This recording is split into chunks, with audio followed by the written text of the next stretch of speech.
गुरुर्ब्रह्मा गुरुर्विष्णु गुरुर्देवो महेश्वरा गुरुर्साक्षात् परं ब्रह्म तस्मै श्री गुरवे नमः। देयं सदा परिभवग्निमभीष्टदोहं तीर्थास्पदं शिवविरञ्चिनुतं शरण्यं प्रत्यार्तिहं प्रणतपालभवाब्धिपोतं वन्दे महापुरुषते चरणारविन्दं। बोलो श्री युगल सरकार की जय। हरे कृष्ण कृष्ण कृष्ण हरे हरे, हरे राम राम राम हरे हरे। बोलो श्री राधा वल्लभ लाल की जय, श्री निम्बार्क भगवान की जय। जय जय श्री राधे श्याम। सभी दर्शकों को हमारा राधे राधे, जय श्री कृष्ण। तो आइए आज का वीडियो प्रारंभ करते हैं। आप लोग स्क्रीन पर देख ही चुके होंगे कि आज का यह वीडियो हमारा किसके ऊपर है। आपने थंबनेल पर देखा ही होगा कि आज का जो ये हमारा वीडियो है वो है कि रुद्राक्ष की माला धारण करने की महिमा। कि बोले व्यक्ति अगर रुद्राक्ष को धारण करे तो बोले वह जीव कितना कल्याणकारी हो जाता है। तो आइए आज की हम इस वीडियो को शुरू करते हैं। तो अगर आप हमारे चैनल पर नए हैं तो हमारे चैनल को सब्सक्राइब कर लें और कमेंट करके बताएं आपको हमारी वीडियो कैसी लगी है, और हमारी इस वीडियो को ज़्यादा से ज़्यादा शेयर करें, क्योंकि हमारे इस चैनल पर जो भी वीडियो आएंगी वो लोक प्रश्न के ऊपर आएंगे, जो जनता का प्रश्न रहता है। तो अगर आप दर्शकों के मन में भी कोई प्रश्न आता हो तो आप हमें कमेंट में लिख करके भेजें। अगली वीडियो आपके प्रश्न के ऊपर अवश्य बनेगी। और इस वीडियो को ज़्यादा से ज़्यादा लोगों में शेयर करें, जिससे आपका कल्याण हो सके और भी लोगों का कल्याण हो सके। तो आइए बिना देर किए हुए वीडियो को प्रारंभ करते हैं।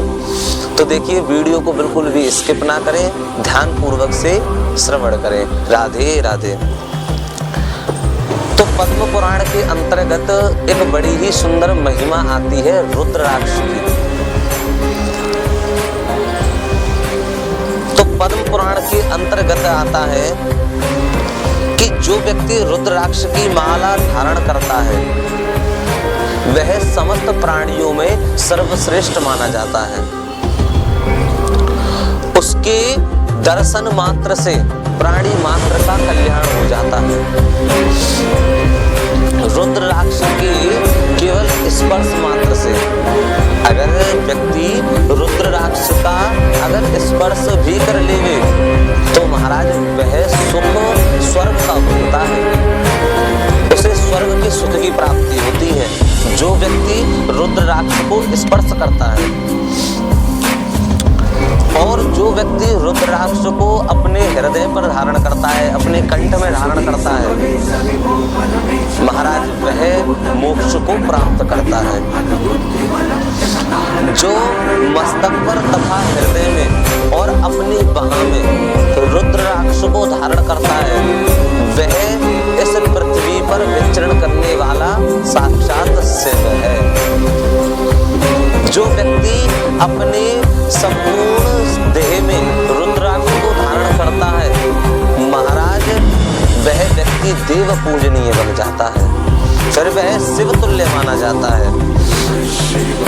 कहते हैं ब्रह्म ग्रंथि से युक्त मंगलमयी रुद्राक्ष की माला लेकर जो जप दान स्तोत्र पूजा पाठ करता है महाराज वह सब अक्षय हो जाता है और उसे अनंत गुणा फल की प्राप्ति होती है। जो व्यक्ति रुद्राक्ष की माला लेकर के जप इत्यादि पूजा पाठ स्तोत्र का पाठ करता है, कहते हैं जिस रुद्राक्ष में, ध्यान से सुने, अब हम आपको बता रहे हैं कि कौन से रुद्राक्ष को व्यक्ति को धारण नहीं करना चाहिए। ध्यान से सुन ले। जिस रुद्राक्ष में योनि का चिन्ह ना हो, जिसमें कीड़े ने छेद कर दिया हो, जिसका लिंग चिन्ह मिट गया हो तथा जिसमें 2 बीज एक साथ सटे हुए हो, ऐसे रुद्राक्ष के दाने को माला में नहीं लेना चाहिए।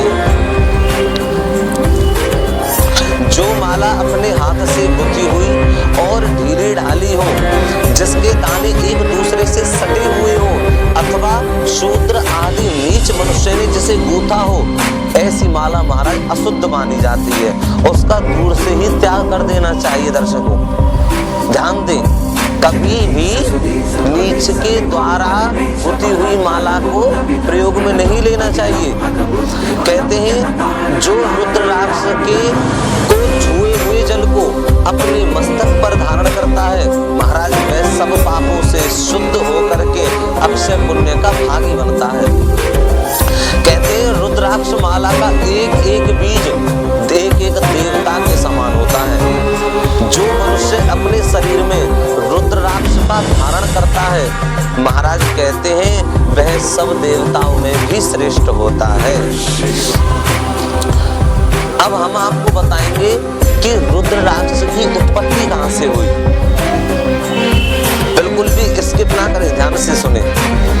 पहले किसी सतयुग में एक त्रिपुर नाम का दैत्य रहता था। महाराज बड़ा बलशाली था। उसने ब्रह्मा जी की तपस्या की और उस त्रिपुर नाम के दैत्य की तपस्या से ब्रह्मा जी बड़े ही अत्यंत प्रसन्न हुए और उससे वर मांगने के लिए कहा। तो उस त्रिपुर नाम के दैत्य ने ब्रह्मा जी से वरदान मांगा कि भगवान मैं इस ब्रह्मांड में सबसे ज्यादा शक्तिशाली हो जाऊं। ब्रह्मा जी ने तथास्तु कह दिया। अब ब्रह्मा जी के वरदान के प्रभाव से अब तो वही दैत्य महाराज अनंत बलशाली हो गया, अनंत प्रभावशाली हो गया, अनंत शक्तिशाली हो गया और उसने महाराज स्वर्गलोक पर चढ़ाई कर दी।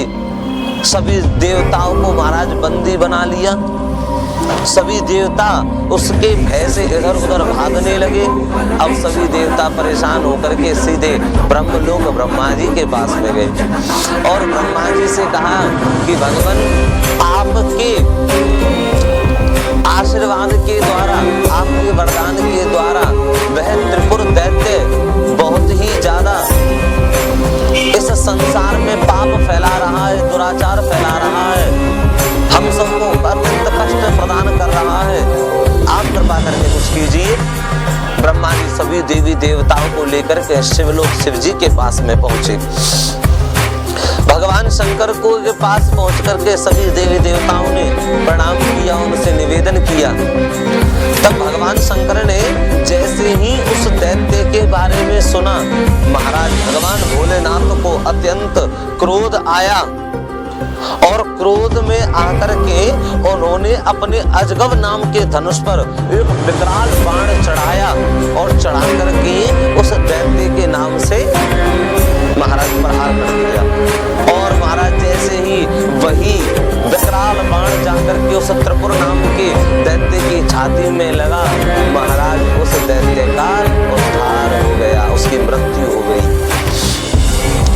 अब भगवान भोलेनाथ को ये सब करने में अत्यधिक श्रम प्राप्त हुआ, अत्यधिक श्रम लगा, उनको मेहनत लगी उनकी। तो मेहनत के कारण से उनके एक पसीने की बूंद उनके मस्तक से निकल करके जमीन पर गिर पड़ी।